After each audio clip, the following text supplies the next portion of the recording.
আপনারা অবশ্যই এই ধরনের কিছু কথাবার্তা শুনে থাকবেন। আজকের জন্য বাঁচো, জীবন খুবই ছোট, যা করার করে নাও, জীবন তো একটাই। হ্যাঁ, সেটা ঠিক যে দুনিয়ার জীবন একটাই, কিন্তু এ ধরনের দৃষ্টিভঙ্গির মানুষ যারা জীবনের একমাত্র উদ্দেশ্য বানিয়ে নেয় আনন্দ ফুর্তি, তারাই হচ্ছে ওই শ্রেণীর যারা পরকালের প্রতিদান দিবসের অস্তিত্বকে অস্বীকার করে।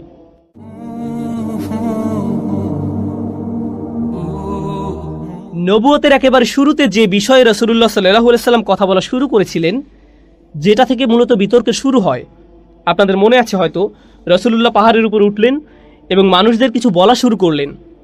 প্রথম যে কনসেপ্টের দিকে তিনি মানুষদের মনোযোগ আকর্ষণ করতে চাইলেন, তাওহীদের ভিত্তি হলো মূলত তিনটি ধারণা।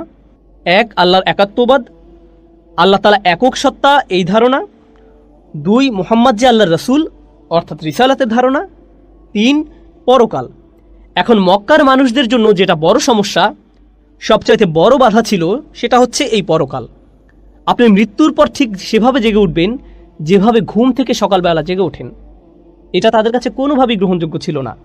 আর দাইন বা দিনের এই ধারণা অন্য সব জায়গা থেকে সবচেয়ে বেশি যেখানে কার্যকর হয়, সেটা হলো আপনার প্রত্যেক ভালো কাজ আর প্রত্যেক খারাপ কাজের হিসাব, সেটা হচ্ছে এই পরকালে।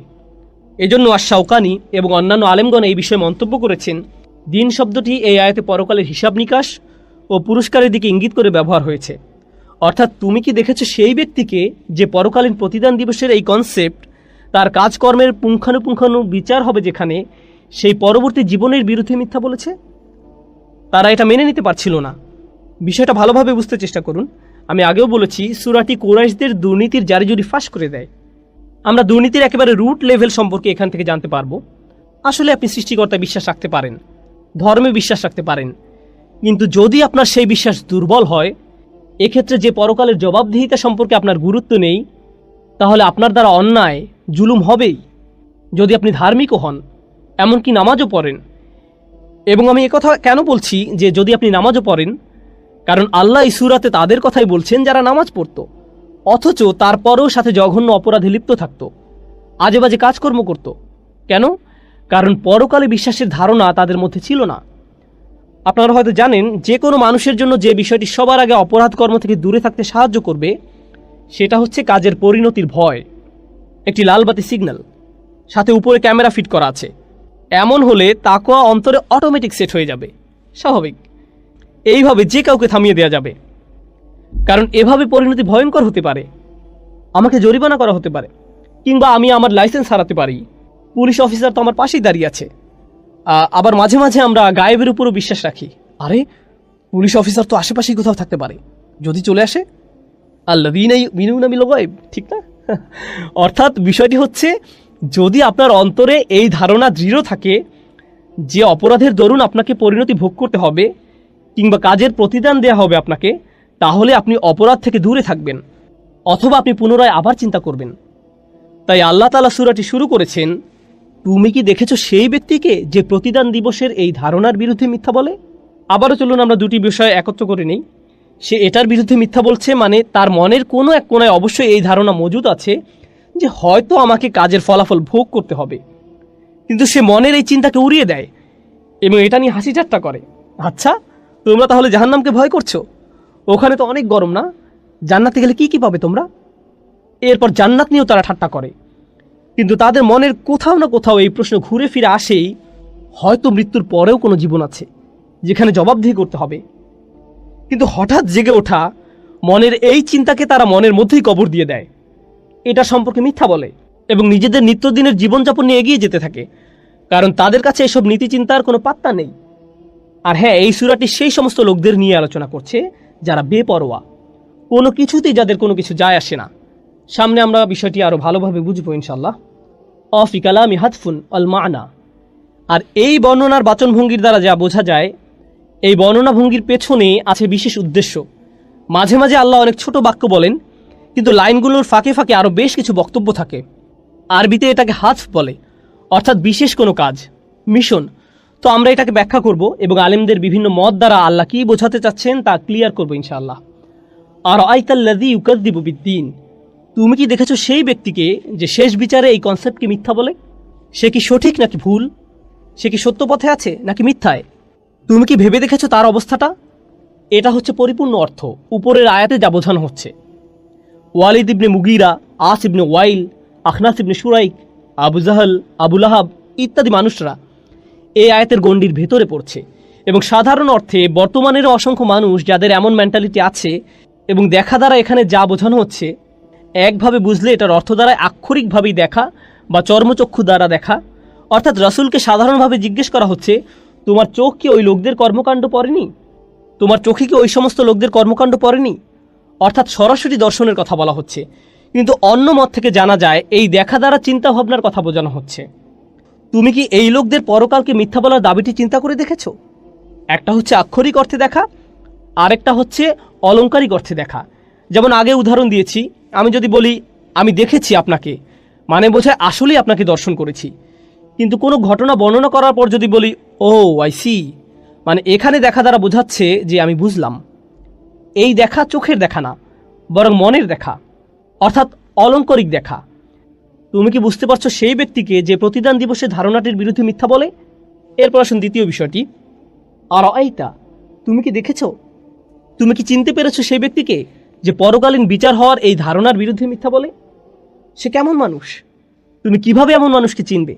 কিভাবে বুঝবে যে এই ব্যক্তি পরকালে তাকে যে কাঠগড়ায় দাঁড়াতে হবে সেটা মানেই না? প্রশ্নটা এখানে করা হয়েছে।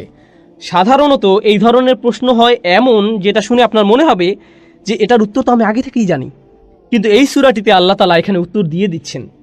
তিনি বলছেন, আমি তোমাকে বলে দিচ্ছি কিভাবে তুমি বুঝবে যে অমুক ব্যক্তির পরকালের উপর কোনো বিশ্বাস নেই। ফাযালিকাল্লাযী ইয়াদউল ইয়াতীম। ফা শব্দটি এখানে অনেক গুরুত্বপূর্ণ।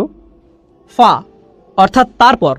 আমরা এই শব্দটায় কিছুটা সময় ব্যয় করব ইনশাল্লাহ, যখন এই আয়াতটি নিয়ে বিস্তারিত আলোচনা করব। আপাতত আগের আয়াতটি আলোচনা শেষ করা যাক। একটা মত হচ্ছে যে আরাইতা দ্বারা শুধুমাত্র রাসূলুল্লাহ সাল্লাল্লাহু আলাইহি ওয়াসাল্লামকে বোঝানো হচ্ছে না, বরং যে কোনো ব্যক্তি যার নিজের জন্য সুস্থভাবে চিন্তা করার সামর্থ্য রয়েছে, তুমি কি চিন্তা করে দেখেছো দ্বারা সেই ব্যক্তির দিকে ইঙ্গিত করা হচ্ছে যার চিন্তা করার সামর্থ্য রয়েছে। হাযাল্লাযী ইউকাযযিবু বিদ্দীন বা'দা যুহুরি দালাইলিহি। তুমি কি দেখেছো সেই ব্যক্তিকে যাকে সমস্ত দলিল প্রমাণ দেখানোর পরেও সেই দিনের বিরুদ্ধে মিথ্যা বলে? আমরা ইতিমধ্যে সূরা ৩ এবং সকল দলিল প্রমাণাদির প্রদর্শন নিয়ে আলোচনা করেছি।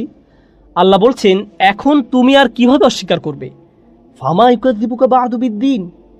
কিন্তু তারপরেও আর আইতাল্লাযী ইউকাযযিবু বিদ্দীন, এত কিছুর পরেও, এত পরিষ্কারভাবে বুঝিয়ে দেওয়ার পরেও সে দিনের বিপক্ষে মিথ্যা বলছে। এর পরেও সে কিভাবে এমন করতে পারে? তারপর আরেকটি বিষয়, যদিও এটা আমি স্কিপ করে যাব, এটা নিয়ে আগে বলেছি, নির্দিষ্টভাবে একজনকে ইঙ্গিত করা আর সকলকে বোঝানোর বিষয়টা। কিন্তু একটু বলতে হয়, ইমাম রাজির একটা চমৎকার মন্তব্য যেটা আসলে খুবই উদ্দীপ্তকর। আল্লাহ নিশ্চিত করেছেন যে পরকালকে অস্বীকার করাই হচ্ছে সকল প্রকার অবিশ্বাস আর বিদ্রোহের পিছনের মূল কারণ, মৌলিক, একেবারে গোড়ায় যে বিষয়টি মানুষদের ধর্ম থেকে দূরে রাখে। নবী রাসূলদের কাছে ওহী পাঠানো হয়, এটা বিশ্বাস করা অতটা কঠিন নয়, কেননা এটা মানুষের বিবেককে নাড়া দেয়। সৃষ্টিকর্তা এক, এই ধারণা বুঝে নেয়া এটাও কোনোভাবেই কঠিন নয়। মূলত পরকালে আমাকে জবাবদিহি করতে হবে আমার কাজকর্মের জন্য, এই কনসেপ্টটিতেই মূল সমস্যা মানুষের। কারণ এর মানে আমাকে আমার জীবনযাপন পদ্ধতি পরিবর্তন করতে হবে, কিন্তু মানুষজন এটা করতে চায় না। বাল ইউরিদুল ইনসানু লিয়াফজুরা আমামাহ। মানুষ চায় তার সামনে থাকা নিয়মকানুন ডিঙিয়ে যেতে, পাপের পথে অগ্রসর হয়ে নিয়ম শৃঙ্খলার তোয়াক্কা না করে একেবারে সেগুলোর বিরুদ্ধে বিদ্রোহ চালিয়ে দিতে। শৃঙ্খলা বিধির কোনো পাত্তা নেই তার কাছে, এবং এটাই হচ্ছে সেই মূল কারণ যেটার কারণে দিন ধর্ম সে মানতে রাজি নয়। এই বাস্তবতা খুবই কঠিন তার জন্য, মেনে নেওয়া খুবই দুরূহ। জানেন নিশ্চয়ই, যখন বাস্তবতা খুব কঠিন হয় মানুষ চায় সেটা থেকে পালাতে। অনেকেই এরকম করে থাকে, আমরা তাদেরকে এক কথায় কাপুরুষ বলে থাকি। আসলেই আপনি চাকরির জন্য আবেদন করলেন, হলো না, দু একবার চেষ্টা করার পর আপনি হাল ছেড়ে দিয়ে বাস্তবতার পাশ কাটিয়ে এখন ঘরে বসে ভিডিও গেম খেলছেন। এই যে এই ধরনের বাস্তবতা থেকে পালিয়ে বেড়ানো টাইপের চিন্তা ভাবনা, এটাই হচ্ছে সেই সব মানুষ যার কথা বলা হচ্ছে। বাস্তবতা হচ্ছে তাকে তার কৃতকর্মের ফল ভোগ করতে হবে, কিন্তু এসবে তার একদমই মাথা ব্যথা নেই। সে শুধু পাশ কাটিয়ে পালিয়ে বেড়াচ্ছে, নিজের মন মতো দুনিয়া বানিয়ে নিয়েছে যেখানে কোনো জটিলতা নেই, দিন রাত ফুর্তি করে বেড়াচ্ছে, আগামী দিনের জন্য কোনো চিন্তা নেই। আপনারা অবশ্যই এই ধরনের কিছু কথাবার্তা শুনে থাকবেন। আজকের জন্য বাঁচো, জীবন খুবই ছোট, যা করার করে নাও, জীবন তো একটাই।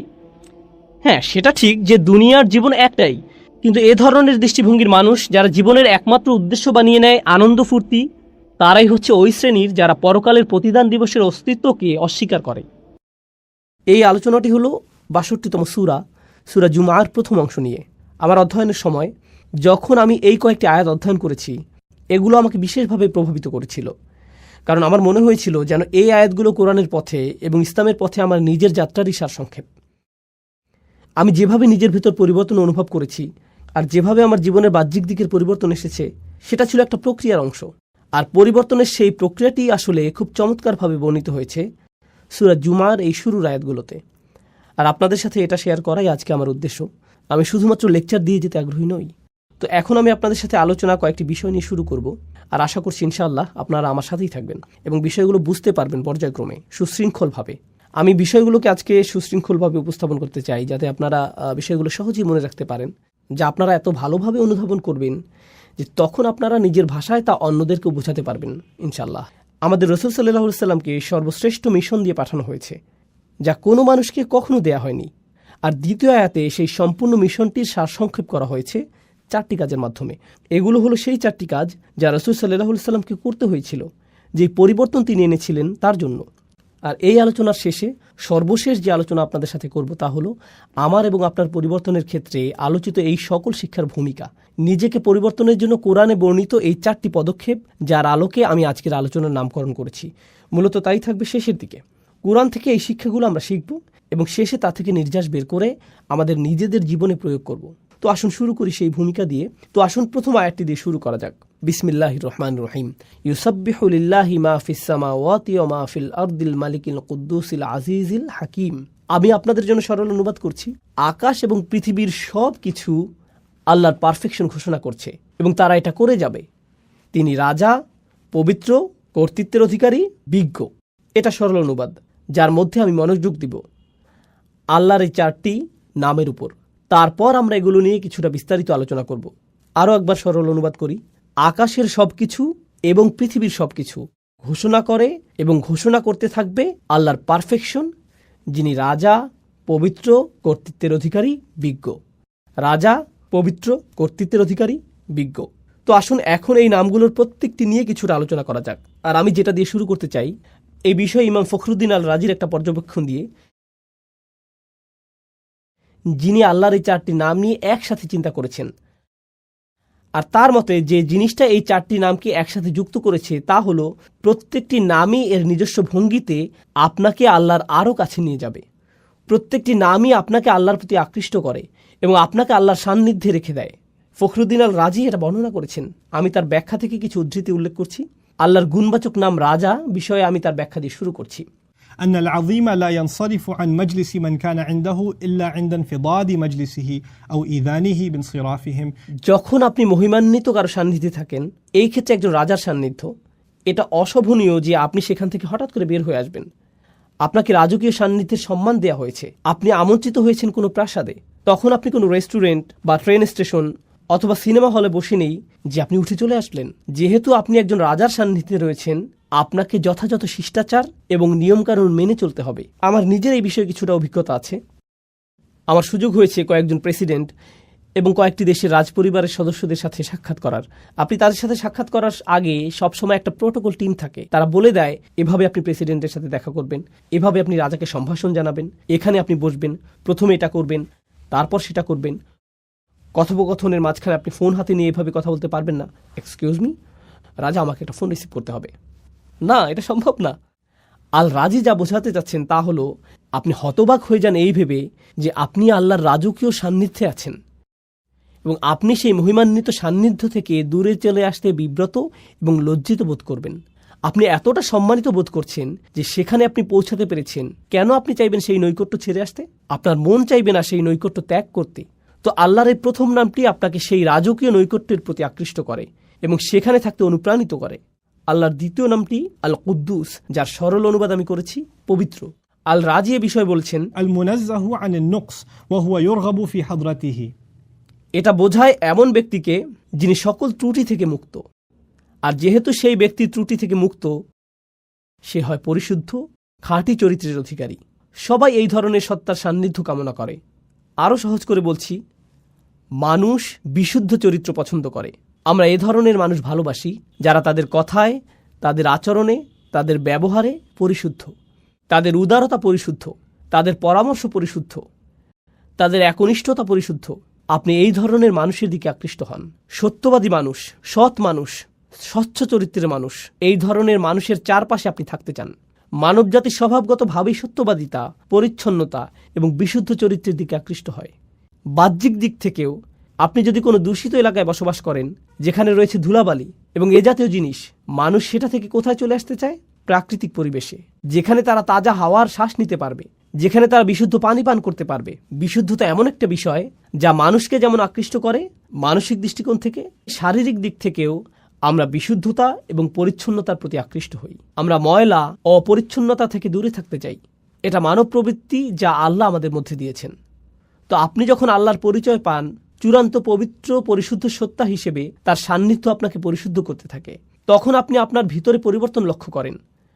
আর এই অবস্থায় আপনি সেই সান্নিধ্য ত্যাগ করতে চান না। তো এই পর্যন্ত বলেছি আল্লাহর দুইটি নাম, দ্রুত রিভিশন দিচ্ছি। রাজা, এটি ছিল প্রথম নাম, এবং পবিত্র, এটি ছিল দ্বিতীয় নাম।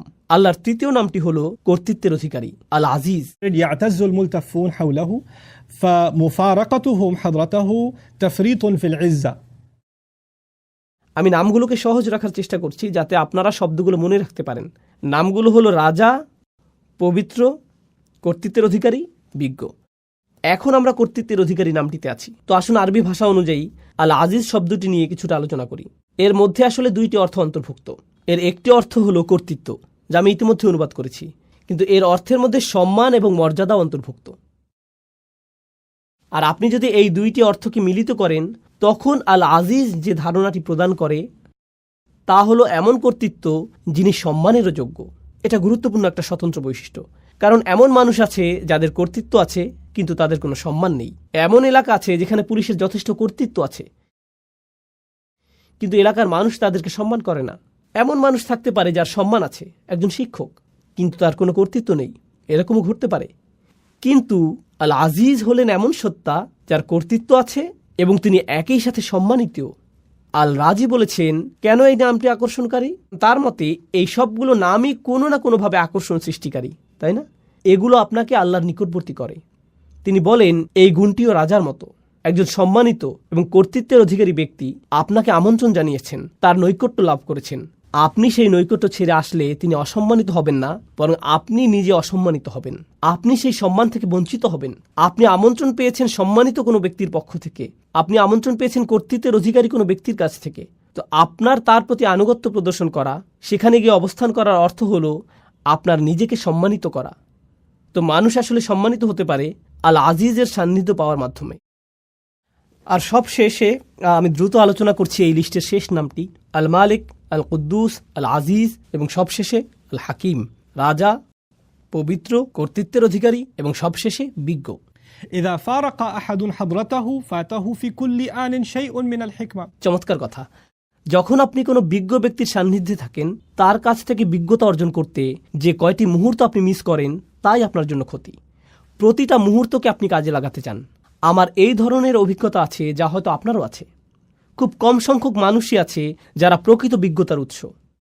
আর আপনার নিকটে যদি তেমন বিজ্ঞ ব্যক্তি থাকে, আপনি নিশ্চয়ই জানেন যে সবাই সেই ব্যক্তির সান্নিধ্য পেতে চায়। তো এমন ব্যক্তির নিরবিচ্ছিন্ন মনোযোগ পাওয়া সহজ নয়।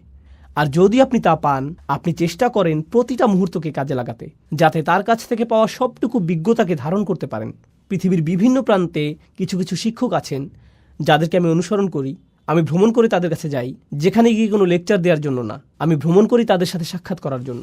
আর যদি তারা আমাকে 1 ঘন্টা সময় দেন, যদি 20 মিনিটও দেন, তার জন্য আমি কৃতজ্ঞ। কারণ আমার জন্য সেই 20 মিনিট বেশি মূল্যবান আমি নিজে 5-6 ঘন্টা অধ্যয়ন করার চেয়ে। আমার জন্য সেই বিজ্ঞতাটুকু অমূল্য, সেই সাক্ষাৎটা আমার জন্য অমূল্য।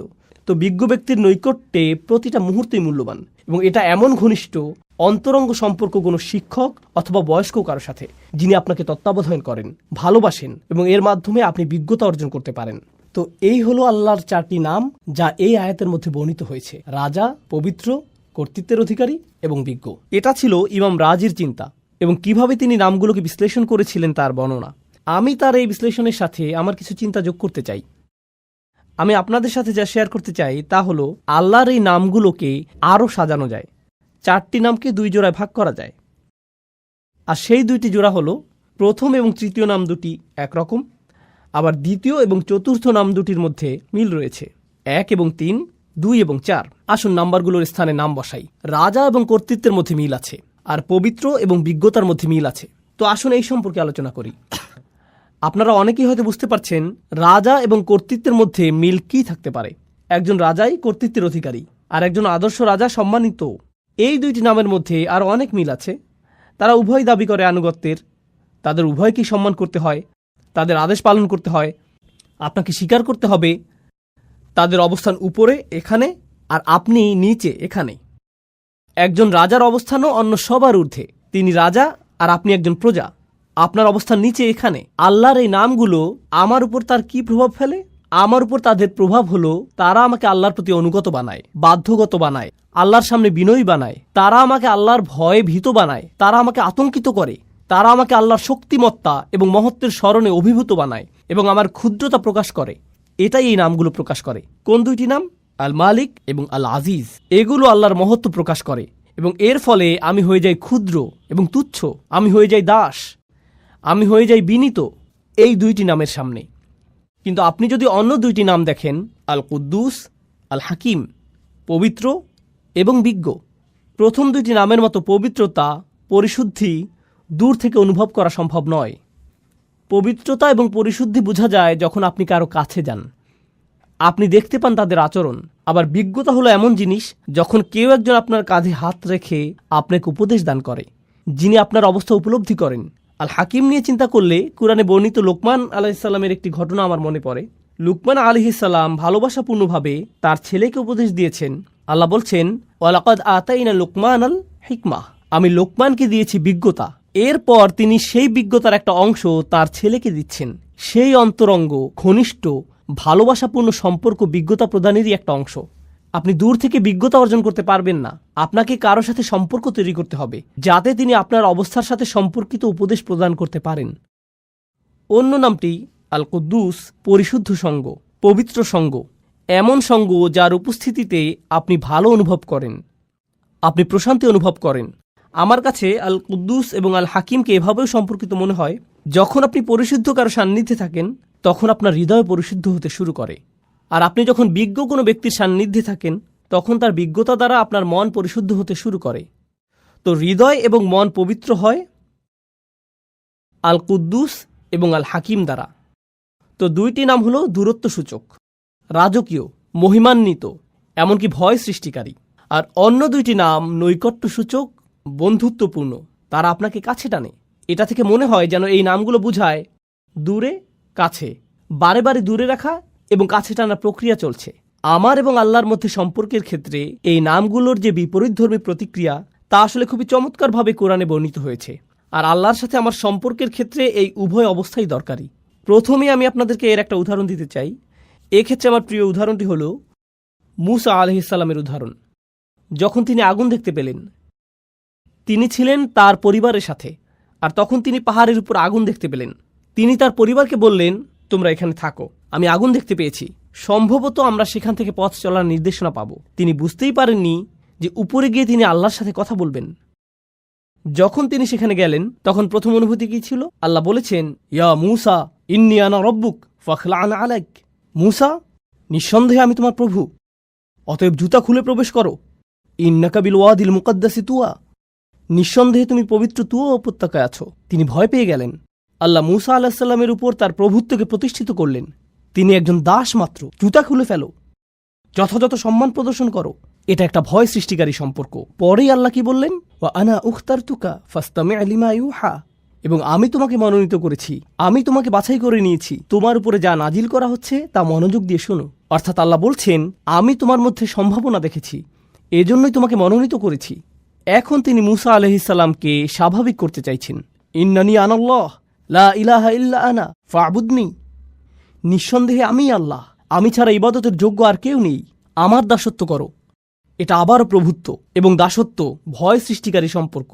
আর এর ঠিক পরে এই নৈকট্য সূচক সম্পর্ক, ওয়াকিমিস সালাতা লিযিকরি, নামাজ কায়েম করো যাতে আমাকে স্মরণ করতে পারো। আল্লাহর স্মরণ অবশ্যই হৃদয়ের সাথে সম্পর্কিত এবং আল্লাহর সাথে নৈকট্য প্রকাশকারী বিষয়। এরপরেই তিনি আবারও তাকে ভয় দেখাচ্ছেন এবং বলছেন, ইন্না সাআতা আতিয়াতুন আকাদ উখফিহা লিতুজজা কুল্লা নাফসিম বিমা তাসআ ফালা ইয়াসুদ্দান্নাকা আনহা মান লা ইউমিন বিহা ওয়াত্তাবা হাওয়াহু ফাতারদা। কিয়ামত নিকটবর্তী, আমি এটাকে প্রায় সম্পূর্ণ গোপন রেখেছি যাতে প্রত্যেক ব্যক্তি তার প্রচেষ্টা অনুযায়ী প্রতিদান পেতে পারে। যারা কিয়ামতে বিশ্বাস করে না এবং নিজের প্রবৃত্তির অনুসরণ করে, তাদেরকে সেই সুযোগ দিও না যাতে তোমাকে বিভ্রান্ত করতে পারে, তাহলে তুমি পাহাড় থেকে নিচে পড়ে যাবে। আক্ষরিকভাবে তিনি বলেছেন ফাতারদা, কারণ মূসা আলাইহিস সালাম পাহাড়ের উপরেই দাঁড়িয়েছিলেন। তো তিনি বললেন তারা রূপক অর্থে পাহাড় থেকে পড়বে, ব্যতিক্রম কিছু করলে তুমি আসলেই পড়ে যাবে। যখন মূসা আলাইহিস সালাম কিয়ামত দিবস সম্পর্কে শঙ্কিত হয়ে পড়লেন, তখন তিনি বললেন ওমা তিলকা বিয়ামিনিকা ইয়া মূসা, তোমার ডান হাতে ওটা কি মূসা? আবারও বন্ধুত্বপূর্ণ সংলাপ যা তাকে নিকটে আনছে। এ ধরনের উদাহরণ সমগ্র কোরআন জুড়ে রয়েছে। এখন এটা জানা গুরুত্বপূর্ণ যে কেন এ ধরনের সংলাপ, কেন কিছু নাম আমাদেরকে আতঙ্কিত করছে, ভীত করছে, আল্লাহর কর্তৃত্ব প্রতিষ্ঠা করছে, আর অন্য নামগুলো কেন তাকে বন্ধুত্বে পরিণত করছে, ঘনিষ্ঠ সহযোগী বানিয়ে দিচ্ছে। এই দুইটি জিনিস একসাথে যায় না। লক্ষ্য করুন, যখন আল্লাহর সাথে আপনার সম্পর্ক শুধু কর্তৃত্বকে ঘিরে হয়, তখন আপনি আল্লাহর ভয়ে এতটাই ভীত হবেন এবং এতটাই আতঙ্কিত থাকবেন যে আপনি সকল আশা হারিয়ে ফেলবেন। যদি আল্লাহর সাথে আপনার শুধুই বন্ধুত্ব এবং ভালোবাসার সম্পর্ক হয়, তখন আপনি বলবেন আল্লাহ আমাকে ভালোবাসেন, তিনি আমার প্রকৃত অবস্থা জানেন, আমি তাকে ভালোবাসি, তিনি আমার সবচেয়ে ভালো বন্ধু, ইত্যাদি ইত্যাদি। আপনি জানেন বন্ধুদের মাঝে কি হয়? বন্ধুদের কারো উপর কারো কর্তৃত্ব থাকে না। বন্ধুরা এমন বলে, হ্যাঁ আমি তার সাথে সীমা লঙ্ঘন করি, কিন্তু তাতে কি? যদি আল্লাহর সাথে আমাদের সম্পর্ক শুধুমাত্র তার কর্তৃত্বের মাধ্যমে হয়, আমরা শুধুই আতঙ্কিত এবং ভীত হব, তখন আল্লাহর সাথে আমাদের সম্পর্কের বহিঃপ্রকাশ হবে খুবই নিরাশাজনক। যদি আল্লাহর সাথে আমাদের সম্পর্ক শুধুমাত্র নৈকট্য, বন্ধুত্ব এবং অন্তরঙ্গতাকে কেন্দ্র করে হয়, আমরা সেই নমনীয়তার ফায়দা নিতে শুরু করব এবং তার অবাধ্যতা শুরু করব। আল্লাহ এই দুইটি জিনিসের মধ্যে ভারসাম্য রক্ষা করেছেন, যেমন তিনি ভয় এবং আশার মধ্যে ভারসাম্য রক্ষা করেছেন, কর্তৃত্ব এবং নৈকট্যের ক্ষেত্রেও একইভাবে ভারসাম্য রক্ষা করেছেন। আর সেই ভারসাম্যটি এত চমৎকারভাবে উপস্থাপিত হয়েছে আল মালিক, আল কুদ্দুস, আল আজিজ, আল হাকিম, রাজা, পবিত্র, কর্তৃত্বের অধিকারী, বিজ্ঞ, কাছে এবং দূরে, বারে বারে। সুবহানাল্লাহ। তো এখন আমরা প্রস্তুত। আমি আপনাদেরকে এই চারটি নামের পরিচয় দিয়েছি: রাজা, পবিত্র, কর্তৃত্বের অধিকারী এবং বিজ্ঞ। এখন আমি আপনাদের সাথে আলোচনার দ্বিতীয় অংশটি শুরু করতে চাই, যা হলো রসুল সাল্লাল্লাহু আলাইহি সাল্লামের সম্পর্কে যে চারটি কাজ আল্লাহ তাকে দিয়েছেন।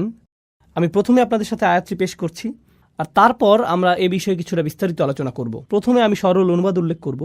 হুয়াল্লাযী বাআসা ফিল উম্মিয়িনা রাসূলাম মিনহুম ইয়াতলু আলাইহিম আয়াতিহি ওয়া ইউযাক্কিহিম ওয়া ইউআল্লিমুহুমুল কিতাবা ওয়াল হিকমাতা ওয়া ইন কানু মিন ক্বাবলু লাফি যালালিম মুবিন। তিনি সেই সত্তা যিনি নিরক্ষরদের মাঝে তাদের মধ্য থেকে একজন রসুল মনোনীত করেছেন। মিনহুম ইয়াতলু আলাইহিম আয়াতিহি, যিনি তাদের কাছে তার আয়াত, তার ওহী, তার মুজিজা বর্ণনা করেন। ওয়া ইউযাক্কিহিম, এবং তিনি তাদেরকে পরিশুদ্ধ করেন। ওয়া ইউআল্লিমুহুমুল কিতাব, আর তিনি তাদেরকে শিক্ষা দেন।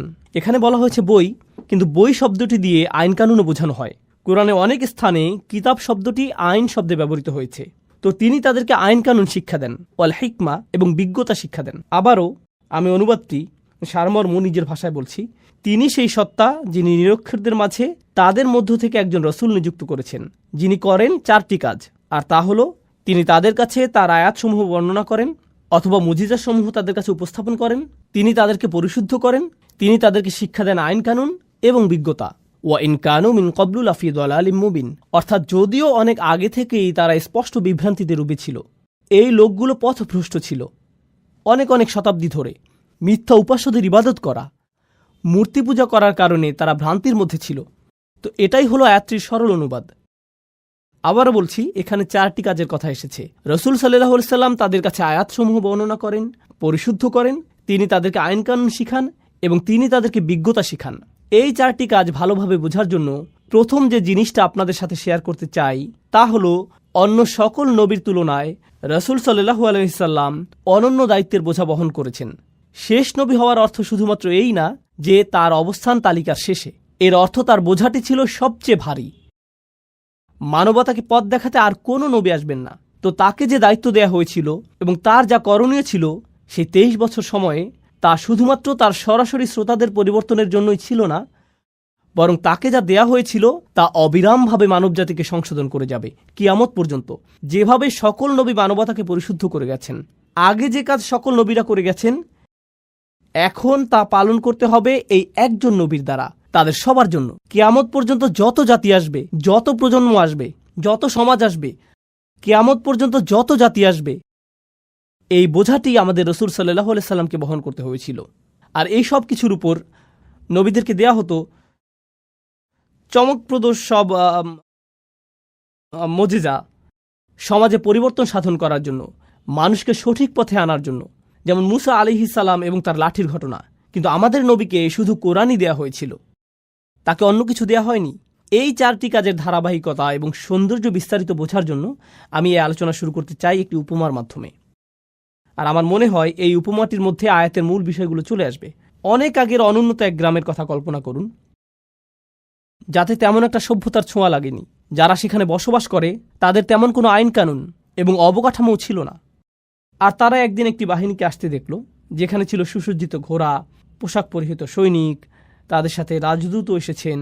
আর সেই রাজদূতের দেহে এমন সব পোশাক যা তারা আগে দেখেনি কখনো। নিঃসন্দেহে এই নবাগতরা এই এলাকার অধিবাসী না। আর সেই দূত তাদের সামনে একটি রাজফরমান মেলে ধরলেন এবং একজন রাজার পাঠানো বার্তা তাদেরকে পড়ে শোনাতে লাগলেন, যিনি কিনা তাদের গ্রামকে দখল করতে চান, তার সাম্রাজ্যের অন্তর্ভুক্ত করতে চান এবং তাদের তার রাজ্যের অংশ হওয়ার সুযোগ দানে ধন্য করতে চান। তিনি সেই রাজার পক্ষ থেকে এই সকল বার্তা তাদেরকে দিয়ে যাচ্ছেন। গ্রামের অধিবাসীরা তাকে দেখে বলল, প্রথমত এটা পরিষ্কার যে আপনারা বহিরাগত, কিন্তু কিভাবে আমরা বুঝবো যে আপনি আসলে একজন রাজার কাছ থেকে এসেছেন? এর সপক্ষে কি প্রমাণ আছে আপনার কাছে? কি প্রমাণ আছে আপনার কাছে? তো তিনি তাদেরকে দেখালেন মুদ্রা। তিনি তাদেরকে এমন ধনভাণ্ডার দেখালেন যার অধিকারী হওয়া একজন রাজার পক্ষেই সম্ভব। তিনি তাদেরকে এমন কিছু নিদর্শন দেখালেন যাতে প্রকাশ পায় যে তিনি আসলে একজন রাজপ্রতিনিধি। যদি তারা সন্তুষ্ট হয়, তারা বলবে, আমরা তার কথা শুনে দেখব, আমরা শুনতে চাই এই রাজার কি বক্তব্য। আমরা বেশ চমৎকৃত হয়েছি এই বাহিনী এবং এর সাথে যা কিছু তিনি নিয়ে এসেছেন এবং তার রাজকীয় প্রমাণাদি দেখে। আমরা তার প্রস্তাবটি বিবেচনা করব। এখন আপনি যদি সেই বাহিনীর সাথে গিয়ে রাজার সাথে সাক্ষাৎ করতে যান, তাহলে আপনাকে সবচেয়ে সুন্দর পোশাকটি পরিধান করতে হবে, আপনাকে রাজদরবারের রীতিনীতি মেনে চলতে হবে, আপনাকে নিজেকে পরিশুদ্ধ করতে হবে, আপনাকে নিজেকে পরিচ্ছন্ন করতে হবে। আয়াতে আমরা যা শিখছি তার সাথে মিলাতে থাকুন। আপনি রাজার সাক্ষাৎ পেলেন, আর রাজা আপনাকে বললেন, যদি তোমরা আমার রাজ্যের অন্তর্ভুক্ত হতে চাও, এই আইনকানুনগুলো তোমাদের মেনে চলতে হবে, এই বিধিবিধানগুলো এখন থেকে পালন করতে হবে, এটাই হবে তোমাদের সংবিধান। আর সেই দূত আস্তে আস্তে এই মানুষগুলোকে গড়ে তুললেন, আর তারা একের পর এক রাজ্যের আইনগুলো তাদের সমাজে বাস্তবায়িত করতে লাগলো। একসময় তারা নিজেরাও হয়ে উঠল পরিশুদ্ধ, সুপ্রশিক্ষিত, সুপ্রতিষ্ঠিত, পরিশীলিত একটি সমাজ। আর যখন তারা প্রশিক্ষিত হতে শুরু করে, তখন তারা পরিশীলিত জাতিতে পরিণত হওয়ার সুফল উপলব্ধি করতে শুরু করে। তারা এই সকল আইনের সুবিধা আগে দেখতে পায়নি, কিন্তু এখন তারা সেই সুবিধাগুলো দেখতে পাচ্ছে। তো পরিশুদ্ধির এই প্রক্রিয়া তারা অতিক্রম করলো। আমি আপনাদের সামনে এই উপমাটি উপস্থাপন করলাম কারণ এটা রাসূল সাল্লাল্লাহু আলাইহি সাল্লামের কাজের সাথে মোটামুটি মিলে যায়, কিন্তু কিছু অমিলও আছে। মিলগুলো হলো, রাসূল সাল্লাল্লাহু আলাইহি সাল্লাম যেই মানুষগুলোর মধ্যে এসেছিলেন, তারা তাদের রাজার কাছ থেকে কোনো বাণী পায়নি অনেক অনেক প্রজন্ম ধরে। ওয়া ইন কানু মিন ক্বাবলু লাফি যালালিম মুবিন। রাসূল সাল্লাল্লাহু আলাইহি সাল্লাম প্রথম কোন কাজটি করলেন? তিনি আল্লাহর আয়াতগুলো বর্ণনা করেছিলেন। মানুষ কোরআনের বাণী শুনল, আর তিনি দাবি করেছিলেন যে এটা এসেছে আল্লাহর কাছ থেকে। তারা বলল, কিভাবে আমরা বুঝবো যে এটা আল্লাহর কাছ থেকে এসেছে? কি প্রমাণ আছে আপনার কাছে যে এটা আল্লাহর বাণী? আল্লাহর বাণীগুলো এতটাই শক্তিশালী, এতটাই অভিজাত, এতটাই অনুকরণীয়, আপনার পক্ষে এর মতো কিছু তৈরি করা সম্ভব না। এর প্রভাব এতটাই অভিভূতকারী যে যারা এটা শুনবে তারা তৎক্ষণাৎ বুঝতে পারবে যে এই কথাগুলো কোনো মানুষের কথা নয়। তারা আল্লাহর বাণীর মুজিজা সরাসরি উপলব্ধি করেছিল, আর শুধুমাত্র এটাই তাদেরকে বিনয়াবনত করেছিল। এরকম নজিরও রয়েছে, যখন মানুষ রাসূল সাল্লাল্লাহু আলাইহি সাল্লামের সাথে বিতর্ক করতে এসেছিল, তখন তিনি আয়াত পাঠ করতে করতে এমন আয়াতে গেলেন যেখানে আল্লাহ আদেশ করেছেন সবাইকে সিজদায় অবনত হওয়ার জন্য। এরকম ঘটেছে, কাফেরদের সম্পূর্ণ জনসমাবেশ সেখানে সিজদায় পড়ে গিয়েছিল। এরকম ঘটেছে, কোরআনের বাণী তাদেরকে অভিভূত করে ফেলেছিল। এই প্রথম কাজটি রাসূল সাল্লাল্লাহু আলাইহি সাল্লাম করেছেন, মানুষকে কোরআনের শক্তিশালী মুজিজার সাথে পরিচয় করিয়েছেন। ইয়াতলু আলাইহিম আয়াতিহি, তিনি এটা তাদের কাছে উপস্থাপন করেছেন। আর যখন উপস্থাপন করলেন, তারা বিস্ময়ে অভিভূত হয়ে গেল। এই মানুষটি এটা সৃষ্টি করতে পারে না, এটা এসেছে অনেক বেশি মহান, অনেক বেশি রাজকীয়, অনেক বেশি শক্তিশালী কোন সত্তার কাছ থেকে। কিছু মানুষ এই বাণীগুলোর দ্বারা এতটাই অভিভূত হয়ে গেল যে তারা সংকল্প করলো যে তারা এই বাণীকে গ্রহণ করে নিবে, এবং তারা উপলব্ধি করলো যে এখন তাদেরকে পরিশুদ্ধ হতে হবে। এই সকল মানুষেরা তখন রাসূল সাল্লাল্লাহু আলাইহি ওয়াসাল্লামকে সঙ্গ দিয়েছিলেন। তারা তার চারপাশে থাকতেন, তাকে ঘিরে থাকতেন, তারা তাকে কেন্দ্র করে একটি সমাজ গড়ে তুলল, আর তিনি তাদেরকে সার্বক্ষণিকভাবে আল্লাহর স্মরণে রেখেছিলেন। ফাযাক্কির ইন নাফাআতি যিকরা, স্মরণ করিয়ে দাও যদি স্মরণ করানো উপকারে আসে। ফাইন্না যিকরা তানফাউল মুমিনিন, সার্বক্ষণিক জিকির দ্বারা মুমিনরা উপকৃত হবে। রাসূল সাল্লাল্লাহু আলাইহি সাল্লাম আল্লাহর বাণীর মাধ্যমে তাদেরকে সার্বক্ষণিকভাবে আল্লাহর স্মরণের মধ্যে রেখেছিলেন, আর সেই স্মরণের মাধ্যমে দুইটি জিনিস ঘটল। তাদের হৃদয় পরিশুদ্ধ হতে শুরু করলো লোভ থেকে, হিংসা থেকে